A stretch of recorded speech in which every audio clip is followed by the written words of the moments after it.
llamamos environment, a la and we Federación Rusa call on the a Russian que facilite Federation los to accesos facilitate seguros en safe los territorios que access tiene control to temporal, the como territory ha temporarily mencionado under el its señor control, Griffith. as Mr. Con Griffiths una has mentioned. quincena with de some millones de 15 million personas en people situación de movilidad on the move entre refugiados y desplazados between internos, refugees and las internally condiciones displaced humanitarias persons, the se siguen humanitarian deteriorando conditions y continue las to necesidades deteriorate, crecen and the debido a la needs continue to continuación de las grow due hostilidades. to ongoing Esta hostilities. situación de This desplazamiento situation of displacement afecta principalmente primarily a las affects mujeres women y niñas, and girls. que son las más They are the expuestas a la ones who are violencia y most abusos, exposed to violence incluyendo and la abuse, violencia sexual. including sexual Por violence. otro lado, millones de Moreover, personas que han millions of retornado a sus people who have hogares returned to their siguen siendo homes sometidas a continue los to desafíos face the de los servicios challenges of limitados, limited la services, infraestructura crítica destruida, así como al to estrés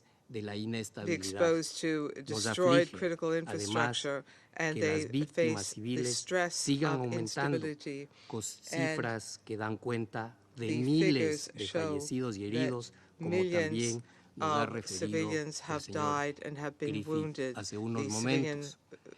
figures Insistimos continue to grow, en la as necesidad Mr. de que las Griffiths partes has told us. respeten We y insist on the need for the restrictamente parties to sus strictly obligaciones respect que their derivan del obligations derecho stemming from internacional international humanitario. humanitarian law. Reiteramos además la Moreover, we urgencia de poner reiterate the fin urgent need al uso de to put an end explosivos to en the zonas use of pobladas explosives y in deploramos que las populated areas, armas and we regret the explosivas fact that con explosive amplia área de weapons, impacto sean la high causa impact del explosive weapons, have been the cause of 92.5% de las 92.5% víctimas of the civiles civilian en victims Ucrania. in Ukraine. También nos preocupa We are la also concerned contaminación por about minas y contamination remanentes de due explosivos, to mines and con explosive por lo remnants. menos 700 With at least instalaciones de 700 infraestructura crítica dañada o critical destruida por la guerra, infrastructure installations that have been deploramos que la damaged or nueva destroyed, escalada de we ataques y regret bombardeos the new en las escalation of últimas attacks semanas and bombings precarice in aún más recent el weeks, acceso a los servicios is básicos further y afecta especialmente a las jeopardizing mujeres, access to niñas basic y services, niños. and again primarily Nos impacts preocupa women, la grave girls, and crisis boys. We are humanitaria concerned at the que very están serious soportando humanitarian miles de crisis civiles that millions por of los civilians are facing intensos combates due to the en intensive Marinka, fighting in Wuhledar Marinka, y Wuhledar, Kurahove, and en la Kurahove provincia in the ucraniana de Ukrainian Donetsk. province of Donetsk. Expresamos We nuestras express condolencias our a condolences Francia to France por la muerte del periodista at the death francés of the French Armand journalist Soldin Armand de la Soldin agencia from AFP. the AFP El pasado 9 de agency mayo, on the 9th of en la May cercanía de Bakhmut, near en el Bakhmut este de in the Ucrania, east of como Ukraine consecuencia de las as hostilidades. a result of con misiles. hostilities Esto involving suma missiles. a la tragedia que el conflicto ha This has significado added to the también tragedy which para this el conflict periodismo. has represented Reconocemos el rol for significativo de los reporteros journalism as en well. la We recognize documentación the y significant role of difusión de reporters la in realidad documenting de and la guerra. disseminating the reality of the war. Señora Presidenta, Madam distinguidos President, colegas, distinguished nos colleagues, sigue we preocupando el continue to be espectro concerned de about una the catástrofe specter nuclear, of a en nuclear particular en Zaporilla, catastrophe, y particularly in llamamos a las Zaporizhia, and partes we a call on the tomar todas parties las to medidas take all necesarias necessary para measures preservar a la to planta preserve nuclear de the cualquier nuclear accidente. plant and to make Expresamos sure nuestro that apoyo no a los accidents esfuerzos de la happen. We express Organización our support Internacional de Energía Atómica for en la the materia e instamos a efforts este of the Consejo IAEA, a apoyar and we sin call on ambigüedades this a la council OIEA. unambiguously to support the La próxima IAEA. semana Next week, conmemoraremos we will el quinto commemorate the aniversario de la 5th resolución anniversary of Resolution 2417, con la 2417, cual este with Consejo which this instó a council todas las urged partes all a parties garantizar el buen to guarantee funcionamiento the de los proper sistemas functioning y los mercados de alimentación of en food situaciones de systems and conflicto markets armado, in a la on vez que conflict insistió situations. a todas las partes a And we also proteger a los urged all civiles parties to y los protect bienes civilians necesarios para la and producción goods y distribución required de for the alimentos. production and Por otro distribution lado, of food. seguimos Moreover, lamentando we el continue impacto to de esa regret the agresión impact militar of this sobre military la seguridad aggression on alimentaria food, global. global En este food contexto, security. And in this hacemos context, un llamado a que de ninguna manera we se detenga appeal la implementación de la iniciativa del there grano del should Mar be Negro no further y que por el opposition contrario to se the prorrogue de implementation of the manera Black Sea Grain indefinida Initiative, mientras and that we dure should el continue to conflicto. extend that initiative Finalmente, indefinitely as long as the insistimos conflict en la lasts. And necesidad finally, de que este we Consejo insist on y the sus need for this miembros council se and its guíen por las members resoluciones to be adoptadas guided en el by periodo resolutions adopted extraordinario de sesiones during de emergencia de the la Asamblea General General y Assembly Special reiteramos Emergency nuestra Session, convicción and we de que reiterate urge our un conviction proceso de paz that we basado must en el urgently respeto begin a peace irrestricto de process soberanía, based on integridad strict respect for the territorial sovereignty, e territorial independencia integrity, and política political de independence Ucrania of Ukraine, con miras a with a avanzar view hacia to la moving forward reconstrucción towards y las rebuilding reparaciones de and conformidad con el derecho reparations in internacional. accordance with Muchas international law. Thank Je you. remercie le représentant de I l'Équateur thank de the sa representative of déclaration. Je Ecuador passe for his maintenant la statement. I parole now au give the représentant floor de to the l'Albanie. representative of Albania. Merci, Madame la Thank you, Présidente. Madam. I thank USG Griffiths for his update. We pay tribute to his efforts and work, as well as of the entire OCHA team, to meet the humanitarian needs in Ukraine and elsewhere to alleviate the suffering of people everywhere. Colleagues, after 16 months, the special Russian military aggression has stalled on the ground, but it has not stopped, and it has not been less deadly. Beyond casualties and destruction along the front lines, missiles and illegally acquired drones continue their deadly attacks against innocent civilians, their homes, and civilian infrastructure. The USG just shared a sobering account of the latest escalations and their consequences. International law prohibits aiming at civilian buildings, and nothing justifies it, if not to instigate fear. Fear helps authoritarian regimes to impose total control over their people, and fear in warfare is used to terrorize civilians. But the truth is that after 446 days of relentless war, Ukrainians have not surrendered, and all attempts to terrorize them have just made them fight back harder. After 10 months of grueling fleet assaults, Bakhmut tells one of the key stories of this absurd war. If Mariupol became the ugly face of this war and the symbol of brutality, Bakhmut, already a site of tragedy, will be known as the symbol of Ukrainian resistance. Yet, the painful reality is that more than 23,000 civilians have been killed or wounded. Only during the first week of May, OHCHR recorded 221 civilian casualties in Ukraine. Kremlin may keep saying that Russia is not fighting the Ukrainian people. This does not even come close to a bad joke. It is Ukrainian civilians that are dying under the Russian bombs and shells. Those 14 million people uprooted from their homes, those 18 million requiring humanitarian assistance and protection, unable to afford or access enough food, and the thousands of children systematically abducted have one thing in common: they are all Ukrainians. We know now that Russian troops have tortured, sexually abused, and murdered non-combatants in towns they have occupied, like in Bucha. Also, videos have surfaced allegedly showing Russian soldiers beheading Ukrainian prisoners of war.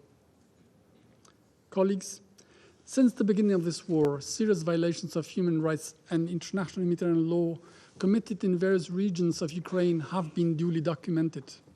The findings of the Commission of Inquiry and of the OSCE Moscow mechanism point clearly to war crimes and crimes against humanity. Evidence will one day be presented to the court of law for accountability. But among all the crimes committed in Ukraine, the most incomprehensible and inhuman are those committed against children. Everywhere, in every culture, children are associated with innocence and the need for care and protection, and crimes against them are seen as particularly revolting, because they are. The forcible mass deportation of Ukrainian children to Russia, disguised under different false names or initiatives, is nothing less than a re-education process in total denial of children's rights. It is indefensible. We expect the yearly report of the Secretary General on Children and Armed Conflicts to include the effects of military aggression in Ukraine, the military aggression Ukraine has had on children. Madam President, this war continues to have implications beyond Ukraine, especially for the global food security. For hundreds of millions of people around the world, food on the table depends also from the continuation and the pace of the Black Sea Grain Initiative. We are concerned about reports of activity slowdown, as the USG told us.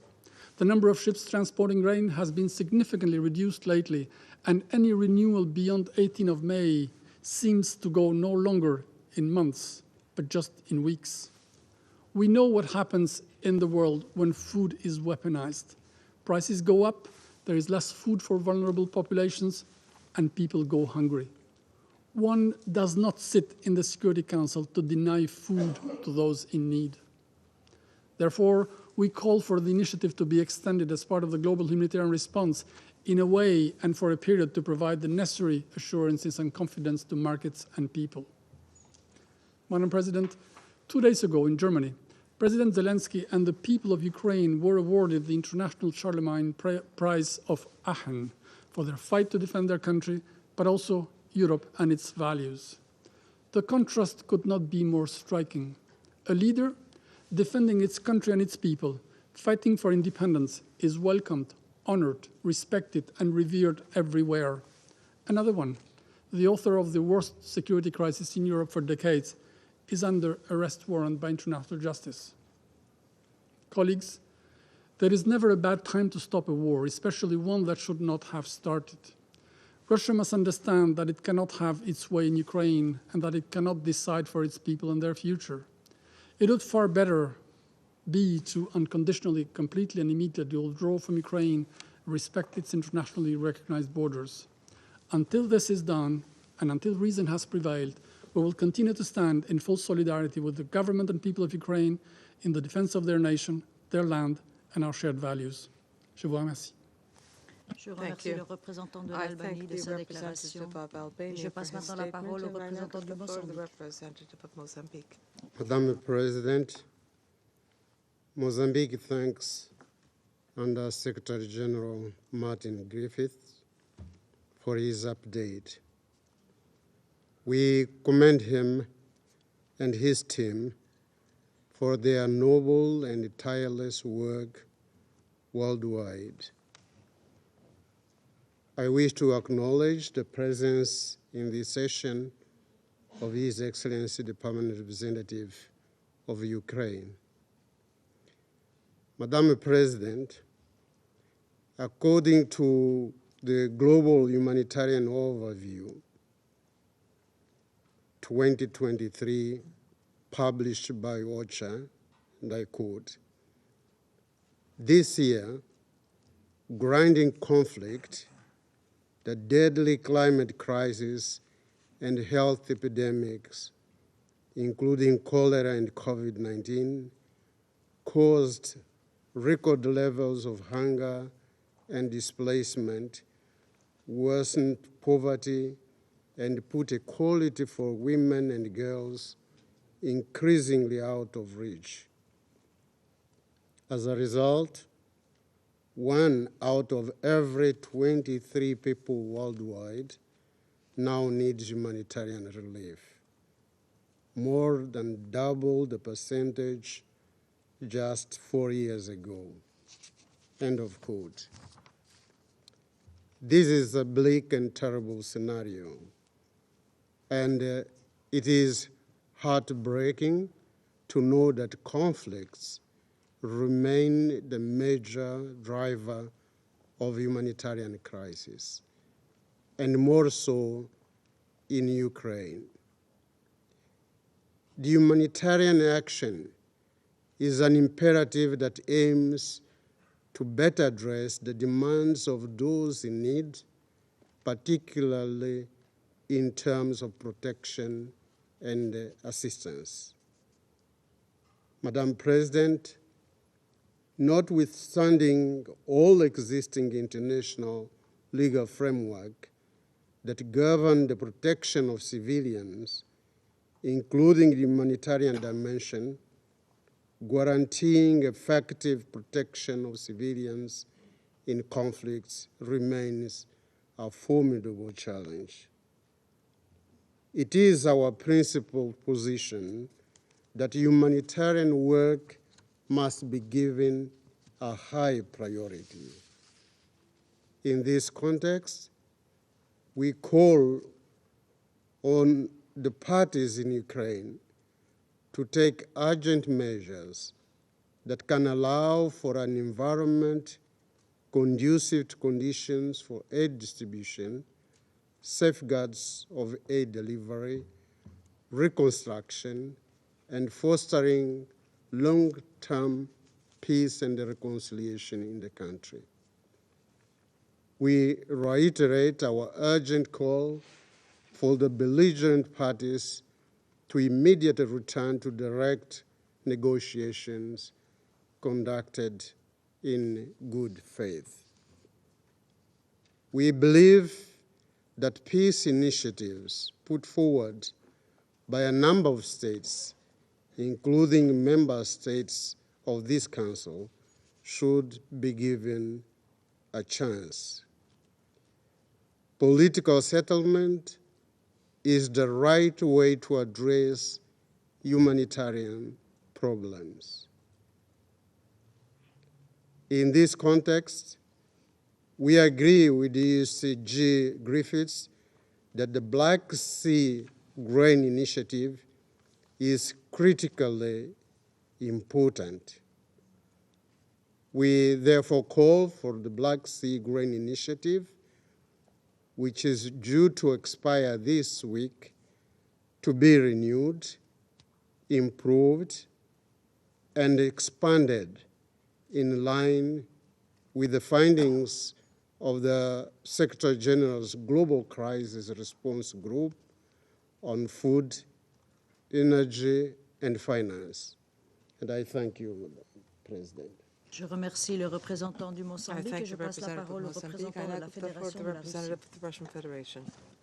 Госпожа председатель, Madam President, в начале at the very нашего beginning выступления of хотели бы the отметить statement, we would лицемерную like to подоплеку note созыва the hypocrisy сегодняшнего заседания Совета underlying Безопасности today's meeting по of гуманитарной Security ситуации Council on the на humanitarian Украине. situation in В апреле Ukraine. встреч по этой теме не In было целый April, месяц. we didn't И have никакого meetings on this интереса topic к for a month. обстановке в этой There стране was делегации no Франции interest и in the Эквадора, situation in равно как и другие Ukraine by западные France and делегации, Ecuador, не other проявляли. Western delegations, was not Зато сегодня seen. мы видим, как But члены today we can Евросоюза see буквально that выстроились в ряд, EU чтобы для members галочки have на lined камеру up зачитать свои to сделанные по read пакету. out their similar statements and tick that Это box. еще одна наглядная And this is иллюстрация yet того, что another никакой искренней illustration of the озабоченности fact that there is судьбами no людей, проживающих genuine на concern территории with the Украины, fate of people who а live in тем более Ukraine, на and освобожденных even территориях less with those Донбасса who за этими live in the действиями стоит. liberated territories of Donbass. Как не волновало западные делегации Western положение delegations were простых not людей там с concerned about the 2014 situation года. of ordinary people there since 2014 either. Мы не услышим сегодня Nor will сожаления we о том, hear что today, 28 unfortunately, апреля any expression украинские of sorrow with the формирования fact that on совершили the очередной 28th of чудовищный April, обстрел Ukrainians Донецка. once again conducted a Под horrendous shelling целенаправленный of удар Donetsk, артиллерии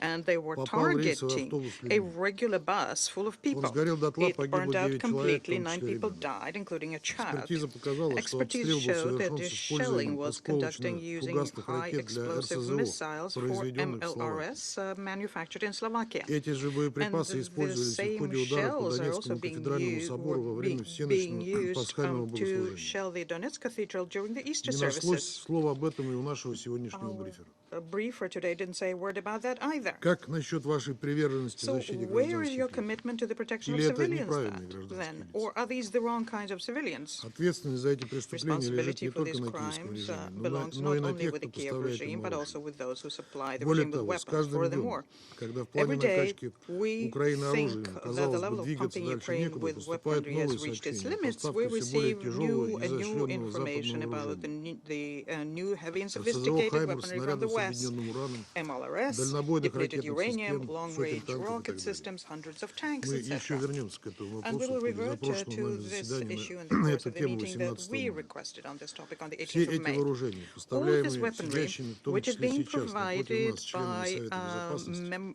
some, так including member пекущимися о states of гуманитарных Security Council, who are so последствиях concerned конфликта about на the Украине, humanitarian ежедневно consequences of убивают the conflict in гражданских людей, Ukraine. This женщин и weaponry, детей, on a daily basis, разрушают kills больницы и civilians, школы в women ДНР, and children, ЛНР, Запорожской и destroy Херсонской области. health facilities in DPR, Весь Alva, военный потенциал Zaporozhye, and НАТО Kherson нацелен на Oblast. них.